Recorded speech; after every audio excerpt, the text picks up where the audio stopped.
Morning. Morning. And good morning. I'm Tim Burkett, one of the teachers here.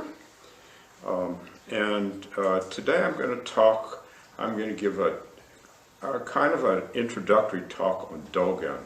I used to give a talk on DOGEN all the time, but I stopped about 10 years ago. I used to actually give it in the intro, but I haven't done it for 10 years, and I thought I'd see, I know why I'm doing it. I'm doing it as a promotional tool. I forgot. Yes, because I'm going to be teaching 10 weeks on DOGEN starting January 15th. And if you're into this, you might want to take it. If you're not, don't take it.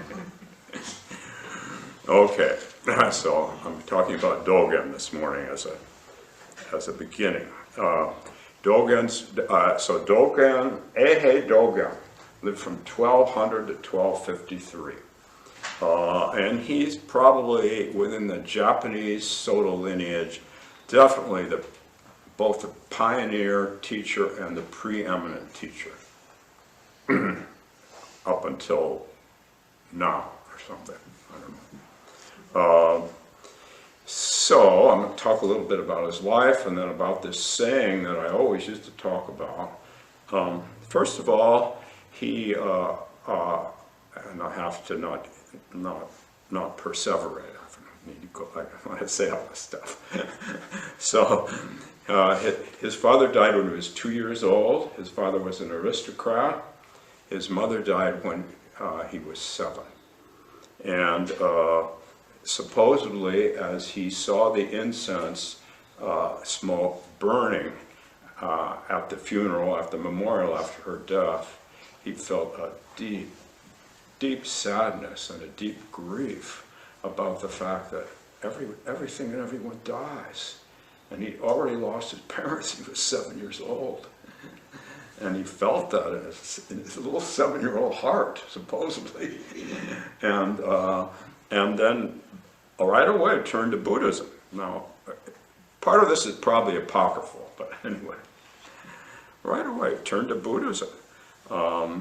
Because Buddhist teachers all around, and they'd talked about the original face, the true nature, that's awake and fully enlightened from the very beginning.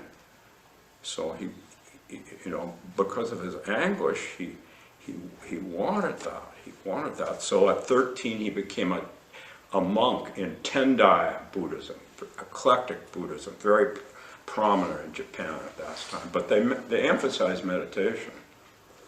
And then, for 15 years, from the time he was 13 to the time he was 28, he kind of anguished about not making progress to live wakefully from this supposedly still Buddha nature. His question was, what's the point of this endless meditation practice and having a teacher if we still feel anguish, if we're still disturbed? And that became kind of his driving, what later we call a natural calling, a driving force for his practice. And of course, any of us can experience this at any time. If you've been practicing 1 year or 2 years or 5 years or 15 years or 83 years, I suppose. I don't know that yet. But I may. This anguish about us, about where we sit, we meditate, let's go to classes, and still this crud keeps coming up. Still these cataracts still appear in our eyes. So Dogen then, when he was 15, everything was done young. I mean, he died at 53, so his practice was done young. I don't know if everything was done young. I think so. People didn't live that long, right? So at 15, he left the Tendai monastery, and he thought, a Rinzai monastery. There's a Rinzai teacher, a Japanese Rinzai teacher who Eisai, I suppose he thought I can do koan practice, and that can help me unlock the door to releasing these cataracts.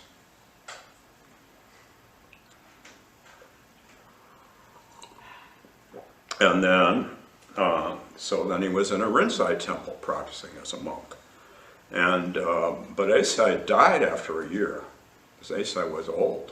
Then Myozen, Eisai's most prominent disciple, took over, and Dogen became the protege of Eisai. And he practiced with Eisai from the time he was 16 to 21, roughly. And then at 21, Eisai graduated him. Eisai said, oh, we don't know what Eisai said. You're graduated. You've completed your practice. You've completed your practice. And Dogen was very happy, but also confused, because he still felt a burden inside. Confused. So then, 23, he goes to China. And this is an odd thing that I don't exactly understand. I'm sure some scholars do. Myozen went with him to China. Myozen, who'd been his teacher, now was his peer because Dogen had graduated. So Myozen went on a quest to China too, but Myozen died in China. And here's what Dogen says. I was unable to meet a true teacher or any good friends of the way, and consequently confused and evil thoughts arose. Ooh. However, when I learned of eminent monks of the past, I realized that the thoughts I had been thinking were despised and hated by such people. I don't think so, but he uses a lot of hyperbole. I've been known to use hyperbole. So I changed my way of thinking, realizing that I should think of my eminent predecessors, the great priests of China and India, rather than the monks in Japan.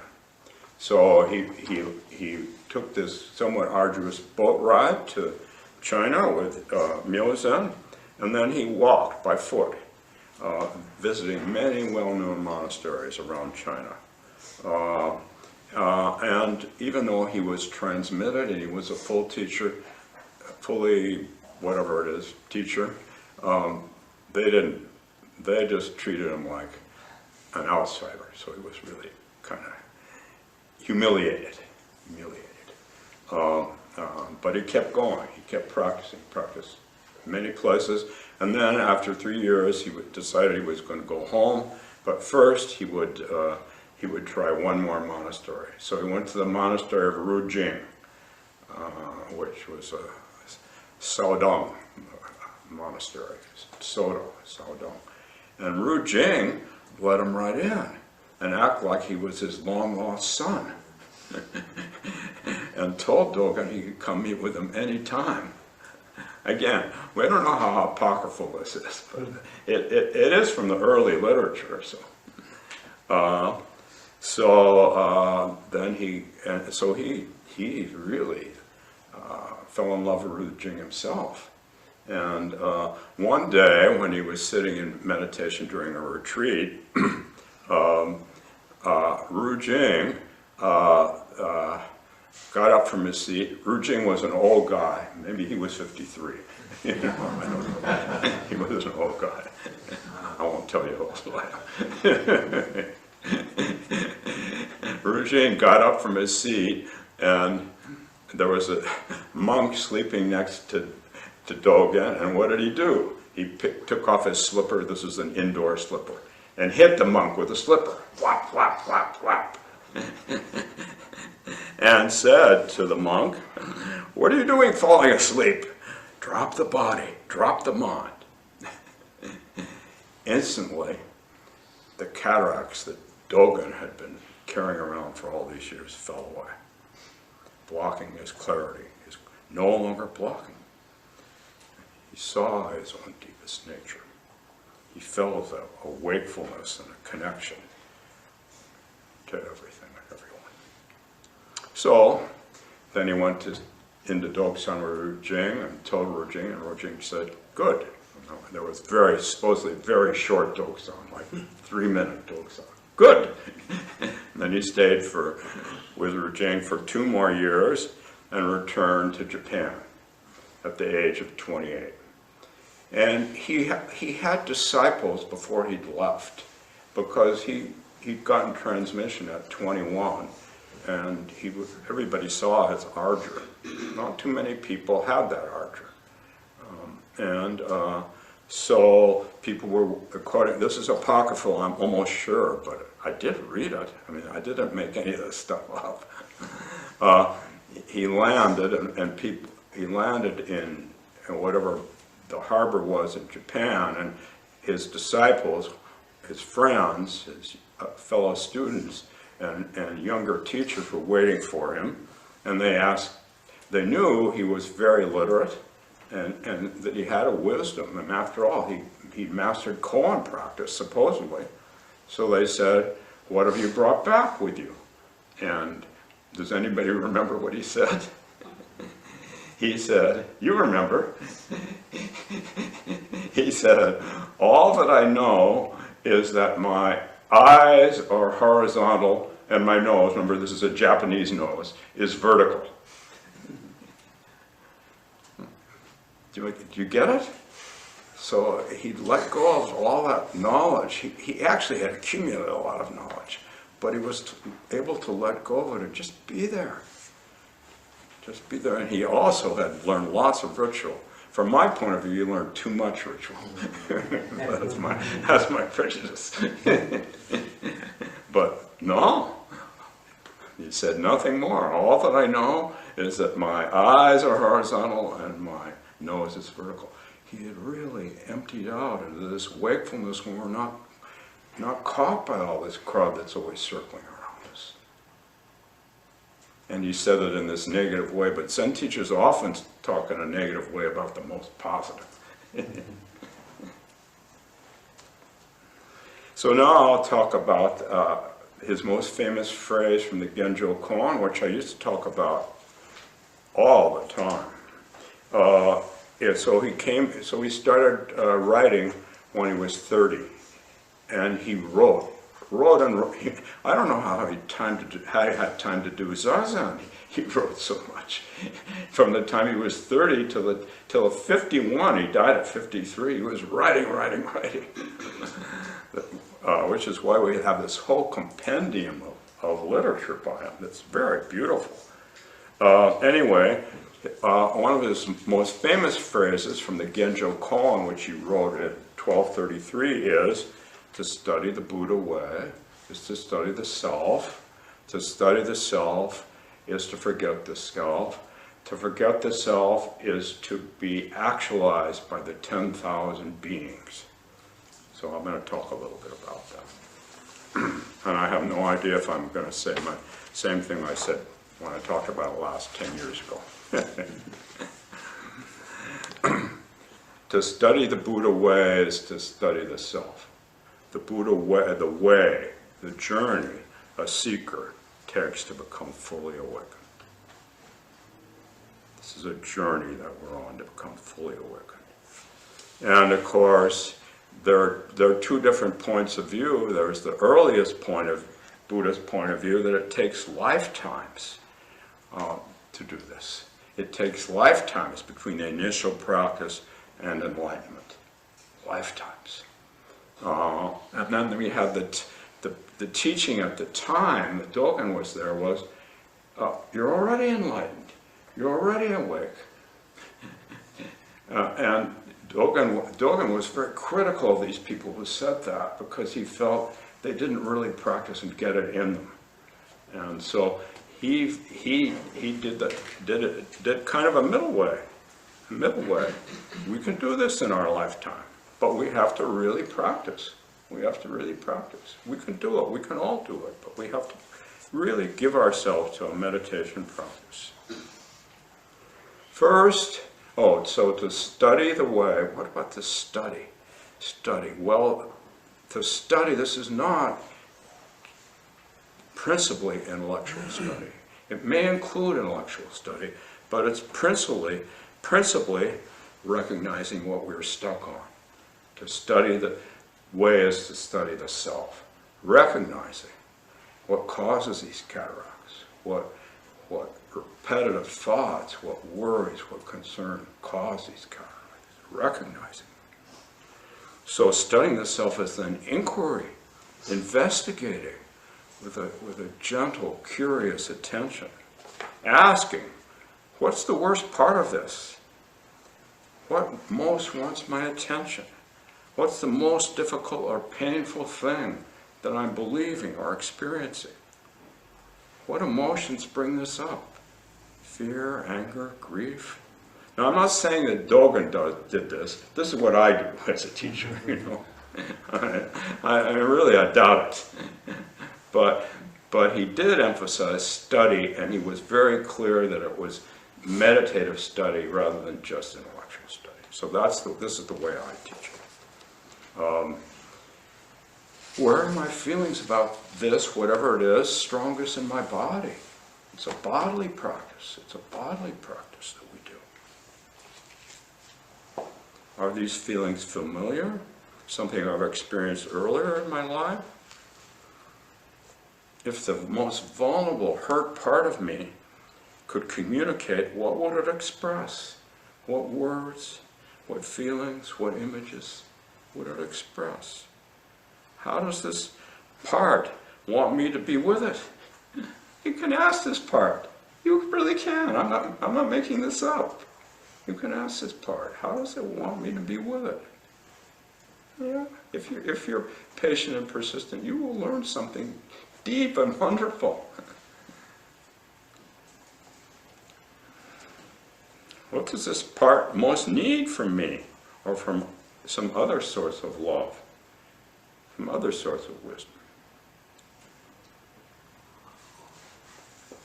It's not an invitation to fire up our cognitive skills. That's not the invitation. It's not an invitation to analyze and identify the many possible routes. Get into therapy if you want to do that. That's cool.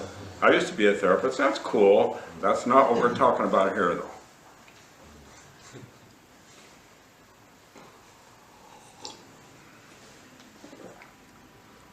Opening the door to our embodied experience. That's the gateway to our healing. That's a great way to some sense of freedom. Through a meditative process, we begin to forget the self. We begin to be just in our moments, whether it's sweeping or going for a walk or listening to someone. We're just here. And there was when I think in retrospect about my experience with my first teacher, Suzuki, why did we always want to join him when he was doing dishes or sweeping? We never did dishes or swept. Certainly not unless we had to, unless our fathers were in our cases. We never did it because he just did it, and he did it lightly, and he didn't do it with a lot of crowd sticking to him about, I got to get this done, I got to do this in so much time, and I got to do this better. He just did it. So, you know, for us, we were just kids. You know, we were just in our early 20s. Most of us. I think we had a 30-year-old.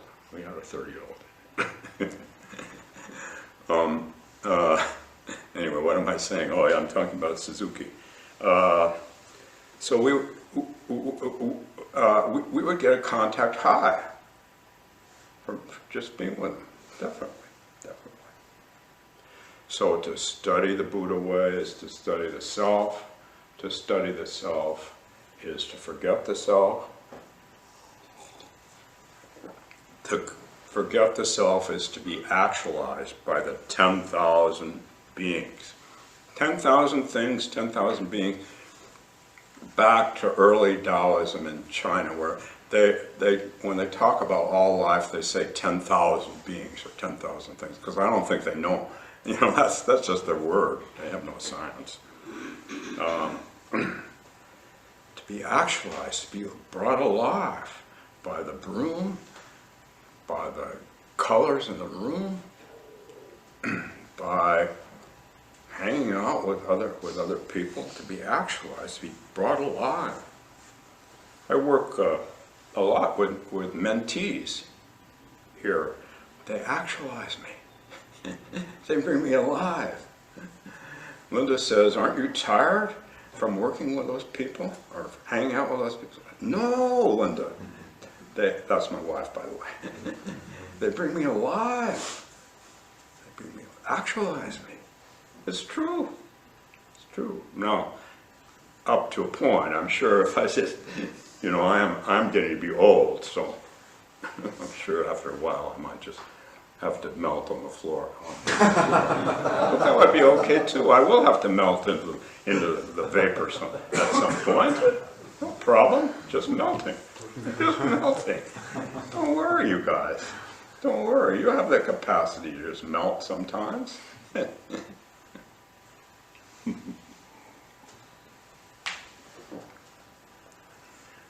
To forget the self is to be actualized by all life. So, last time I gave a talk, I was talking about love. So really that sense of connectedness, where the 10,000 things support us, the 10,000 things really bring us alive, that's love. And what goes around comes around. It's love. It's love. Because we're not caught by the mediator inside. Am I doing good enough job of mentoring Ricky? I think I could do it better. Oh, I screwed up on that. Well, I'll have to. But when there's no screen, there's just this. Just this. Just this. But I don't do it perfectly. I don't care about perfect. Oh, I do. I want to do everything perfectly. Yes. But if I'm actualized by all things, everything is just as it is. You call it perfect if you want, I don't care. Or imperfect. So Dogen says, after I talked about not being love in Buddhism, I went back and found a Dogen passage. Dogen says, and this is his fascicle on One Bright Pearl, which I've taught from before, but not in several years. He says, how can we fail to love the pearl? The colors and luster are infinite. Each and every aspect of the color and luster are the virtue of the entire 10-direction world. The colors and luster of you guys are infinite, infinite. To do this, to feel this, we have to study the self. We have to become so intimate with our own meditative process, with our own breathing, with our own heartbeat, that the screen of judging falls away. And if we practice, after a while, it's just very peripheral. Just very peripheral.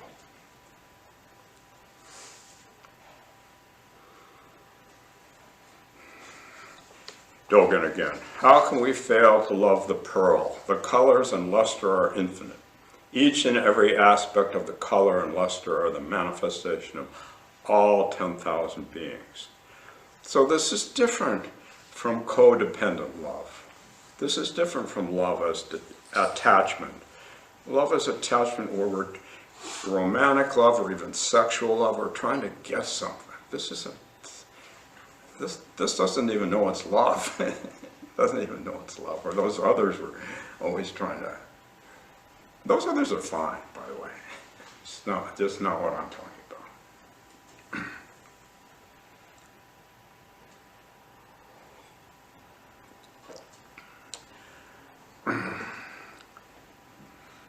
So we need to deconstruct. We have the opportunity by studying this self to deconstruct all this stuff that we've been carrying around for all these years.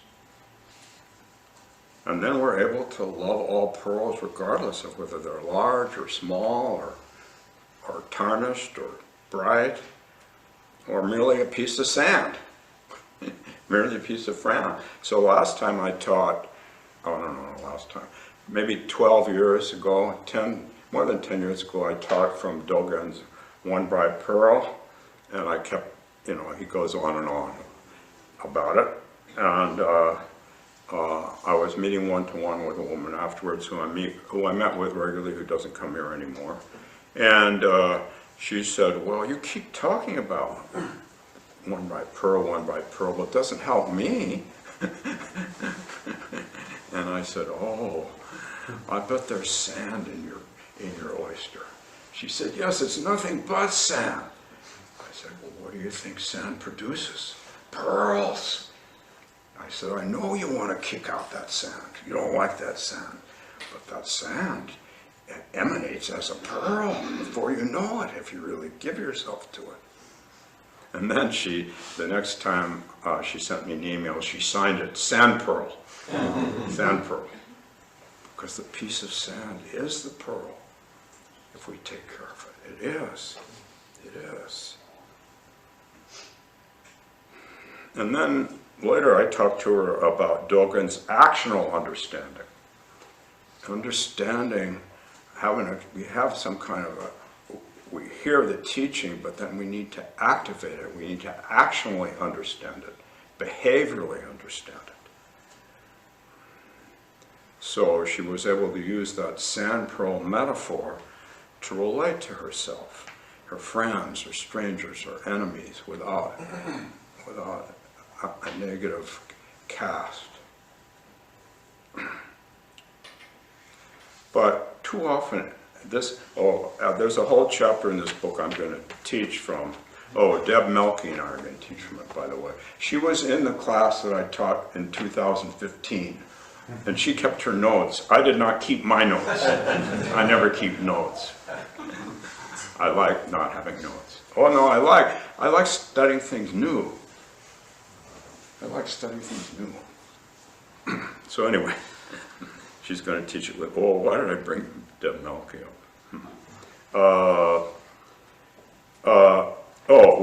One of us is going to teach about actional understanding. And actional understanding is flattened out and repressed by our minds. Ever notice that? By denial, by doubt, by torpor. So that we miss the one bright pearl that's right here. But we have our vows, don't we? The third vow, Dharma's gates are boundless. I vow to enter them. Dharma gates are boundless. I vow to enter them. Lifelong. Practicing with the sand pearl. Lifelong. Lifelong. We want to kick out the sand. We want to cut off our ceaseless thought. We want the secret code to unlock the door. Maybe if I hang out with so-and-so, I'll get the secret code. Good luck. Good luck. Dogen uses the word shinzo, which means ever intimate. Ever intimate. We can be ever intimate with what's going on internally and externally. And there's an intimate relationship between delusion and enlightenment. An intimate relationship between the piece of sand and the pearl. Intimate. And that means that we can only attain enlightenment through the delusion itself. That's what it means. So, this piece of sand is dark, the pearl is light. And we let them dance together. The dance of the dark and the light, the pearl and the sand, twirling together, trading places.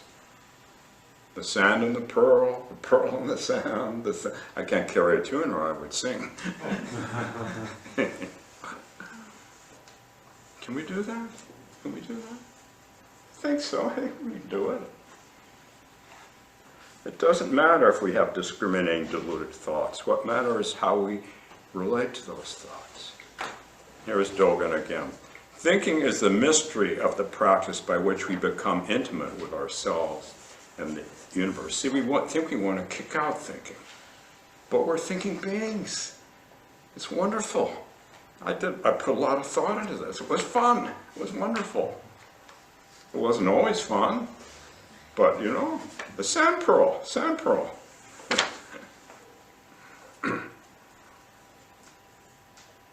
Thinking is the mystery of the practice by which we become intimate with ourselves and the universe. When we become intimate with our thinking, delusions become the earth upon which the moon of enlightenment shines. Dogen's quite a poet. Quite a poet. So whether we're angry, enraged, aggrieved, or content, we're right where we should be. We're right where we should be. We're always right where we should be.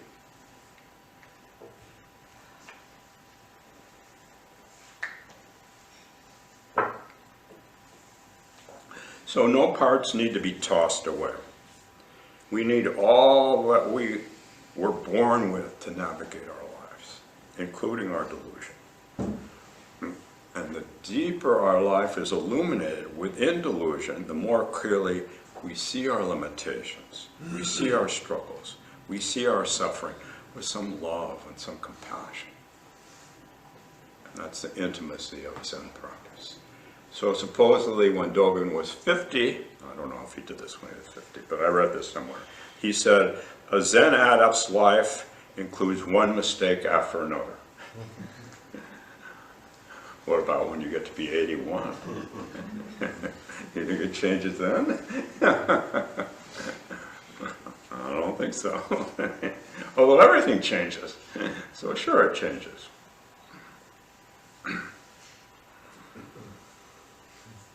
So we have this lifetime process of deconstructing our delusions, deconstructing our projections.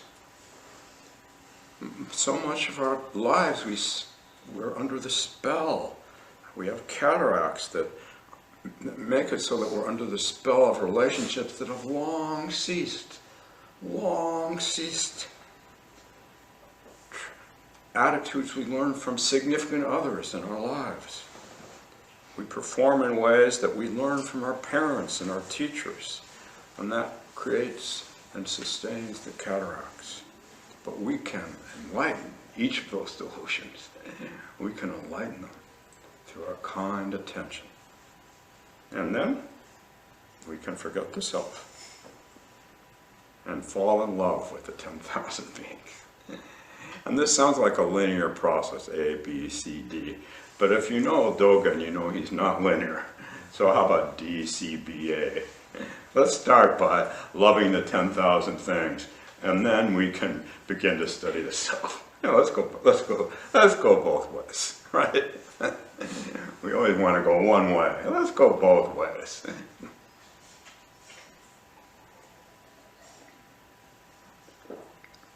So that's what I want to say. That's what I want to say today.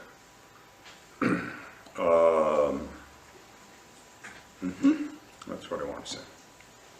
Be glad to entertain questions or comments from people online or people in the room.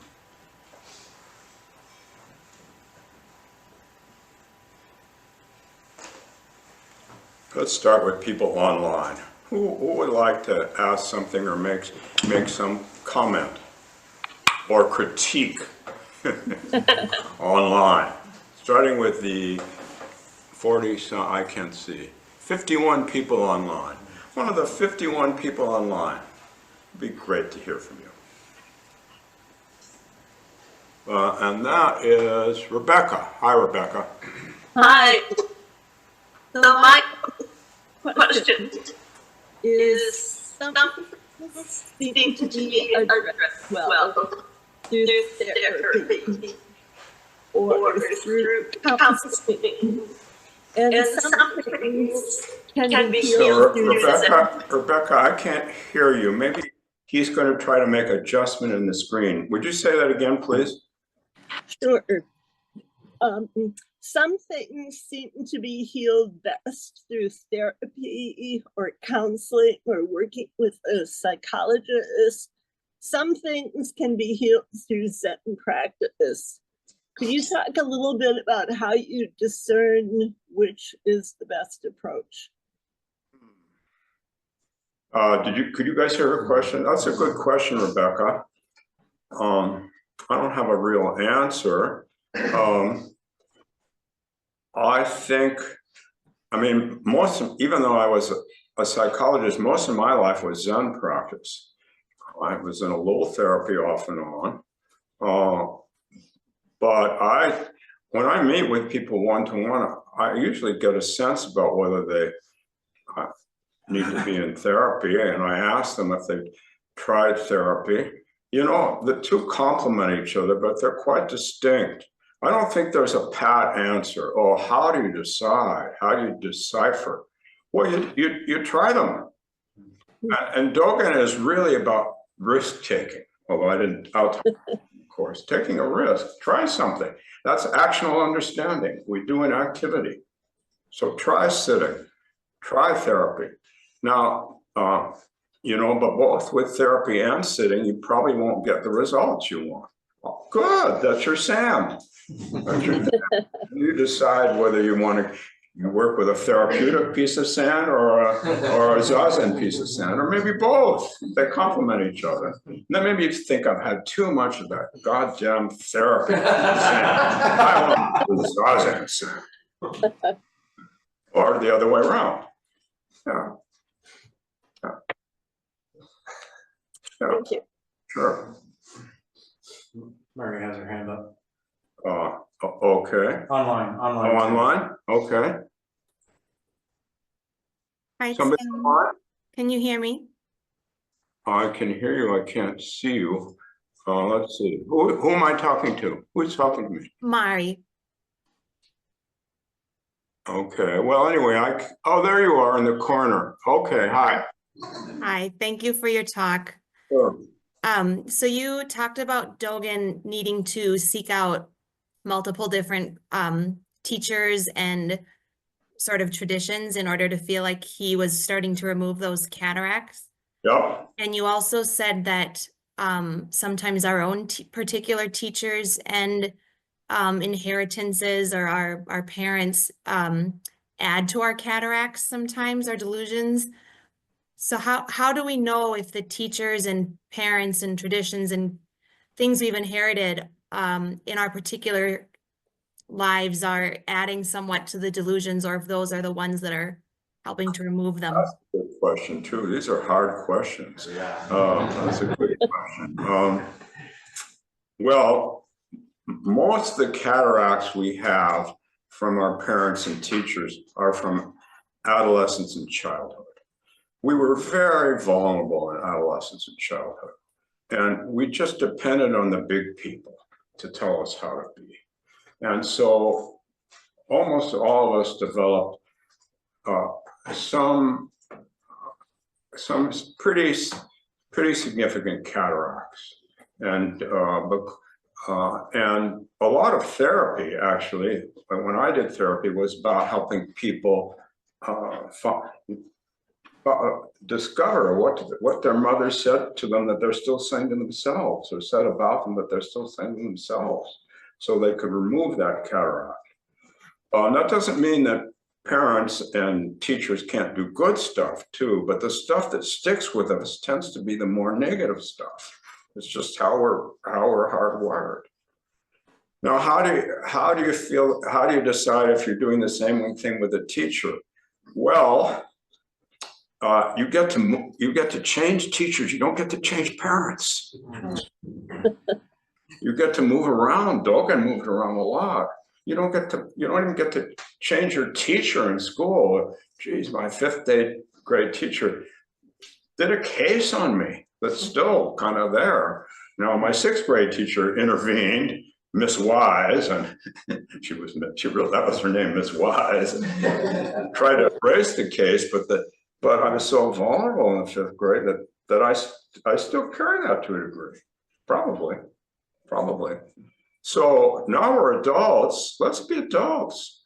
Let's find a mentor, let's find a community where we feel supported, where they're not trying to meet their own needs. If the teacher or the community is trying to meet their own needs by supporting you, be careful. And you can sense that. You can sense that. How is that? Yeah, thank you. I think about parents who also have needs that need to be met, and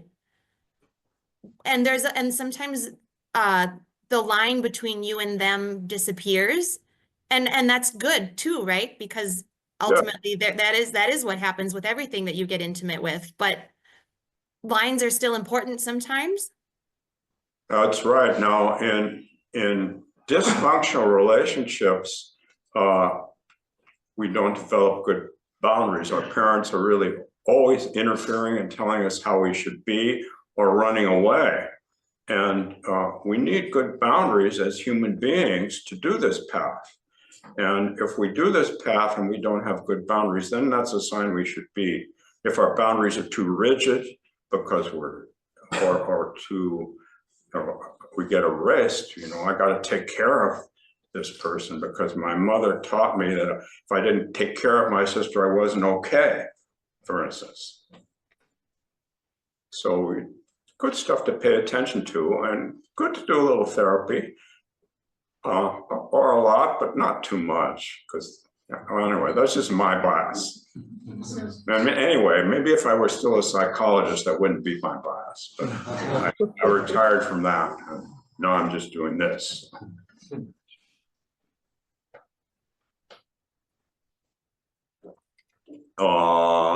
Anybody else online? So I'll turn to the room. My name is Eddie. Hi, how are you? Thank you. Can you hear me? I can hear you, Eddie. I can't see you, but it doesn't matter. Maybe you can see me. I can see you clear, yeah. Okay. So I was considering what you had said about Dogen, the middle way, and my word, not yours, about kind of surrendering to meditation practice. And I've been dealing with some health issues, some possible lethality to. Anyway, make a long story short, I've been resisting meditating.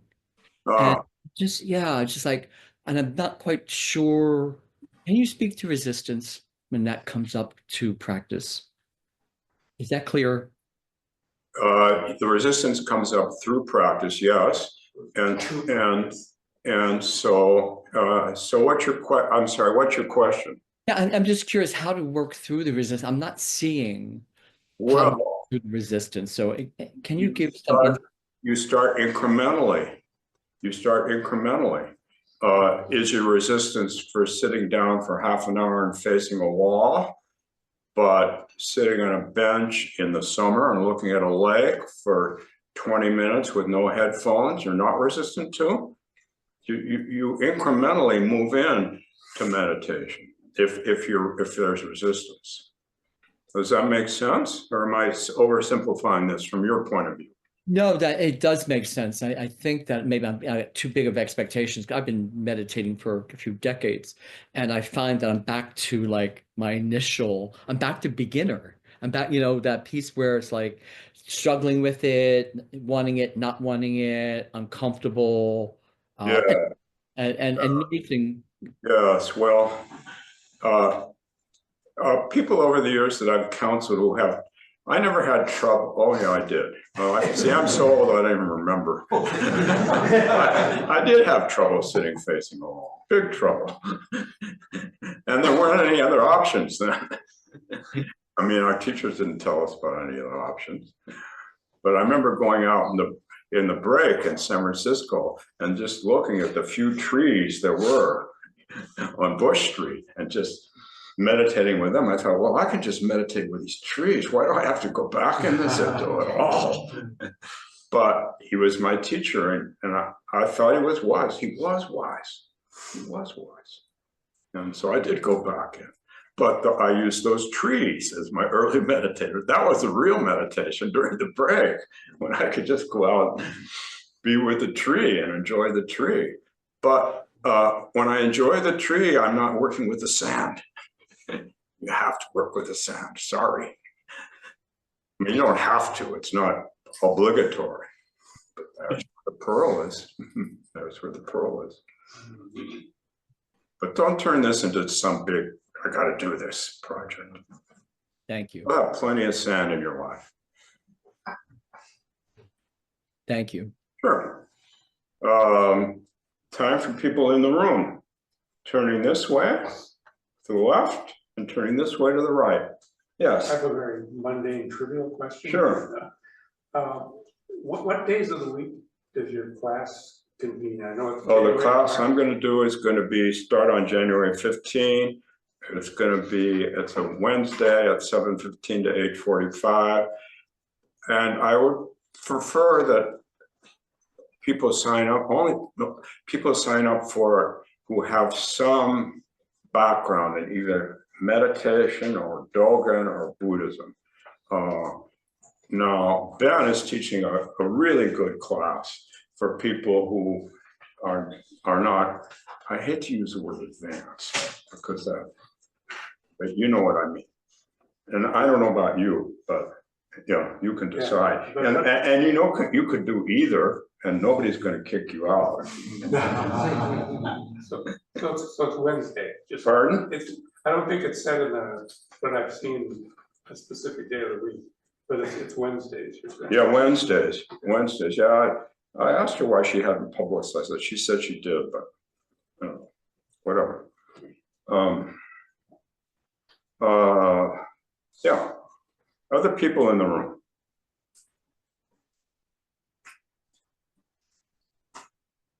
Ricky. Thank you so much for your talk. Sure.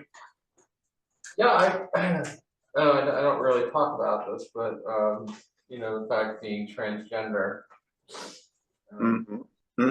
My mind is very dualistic in that way.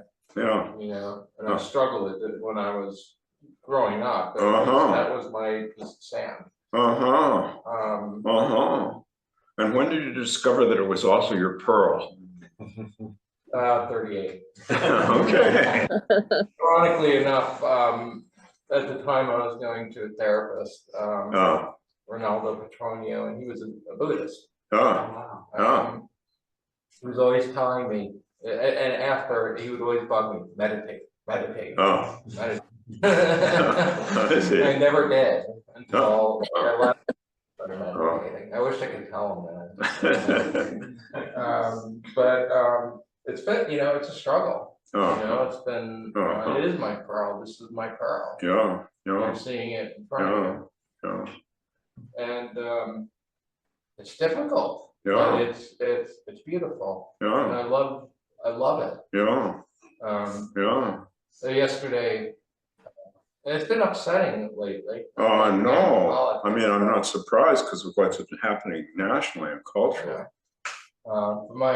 Yesterday we were picking my son up from college. And I was getting out of the car. My partner, who I'd been with for 16 years, called me by the wrong pronoun. Did what? Called me by the wrong pronoun. Oh, I see. And it was like, and I didn't say anything. You let me get away with it. Well, you're, you know.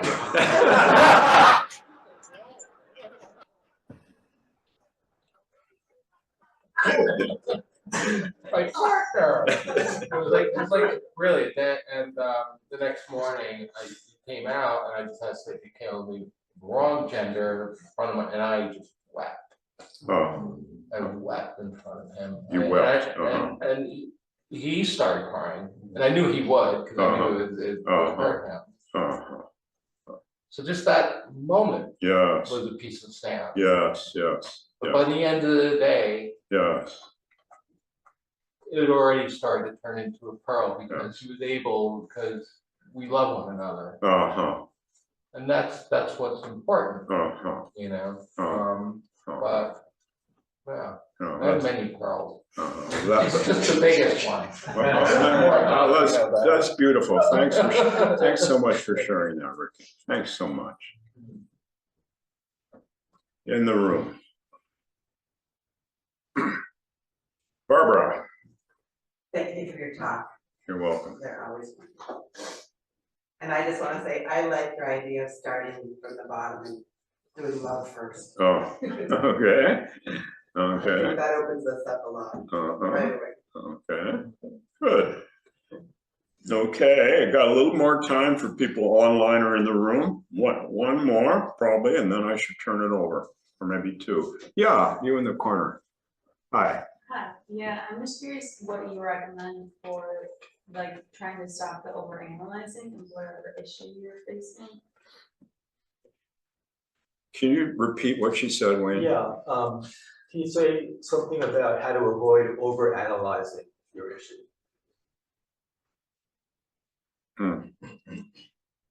Well, first of all, recognizing that you're doing it, recognizing, oh, at that moment, at the moment you're doing it, recognizing it, accepting it, meaning you don't have a deep acceptance, this is what's going on, I'm overanalyzing, and then breathing. That's one way. You recognize, you accept, and you take 3 breaths. 3 breaths is arbitrary.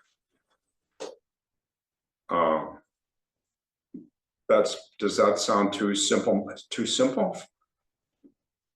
Does that sound too simple? Yes, me. You have to recognize,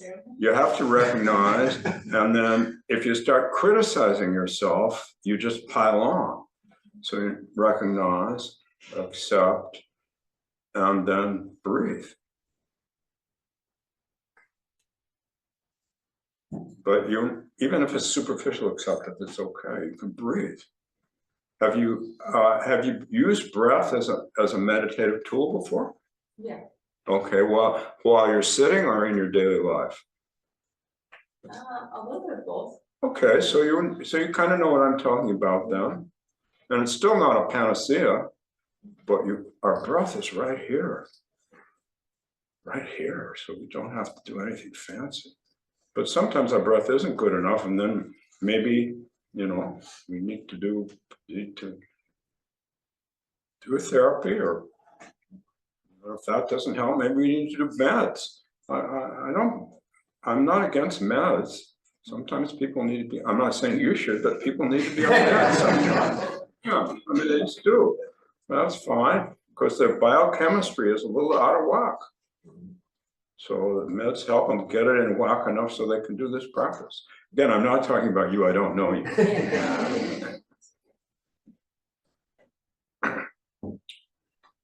Yeah. Tim, can you talk about the role of kindness and self-compassion as we study ourselves?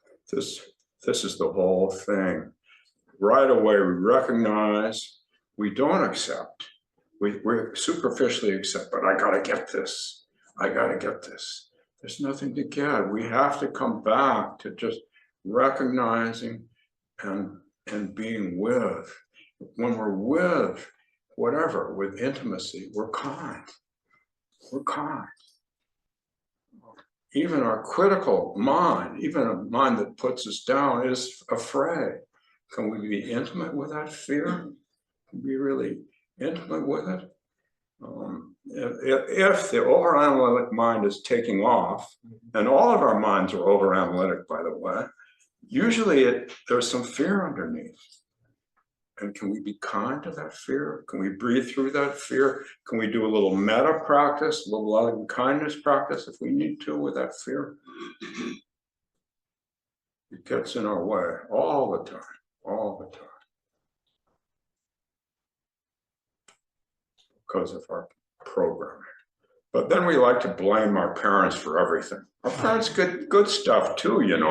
Yeah. We wouldn't be here all together, hanging together, if there weren't some good stuff. But it's easy to blame it. I go into therapy and I'm going to blame my parents.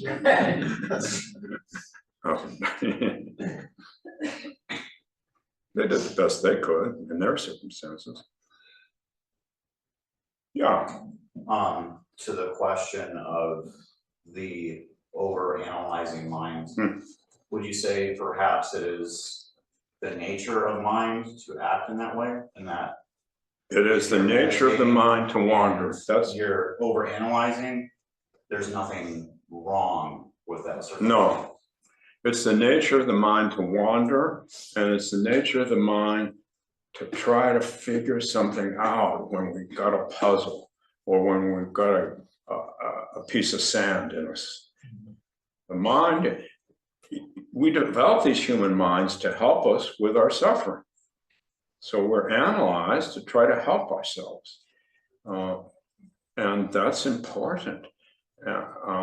But we don't need to do this redundantly. And when we do it redundantly, we need to remember everybody does this, and I can be kind to this and just breathe through it. Okay, and now, Wayne, are you at the dawn?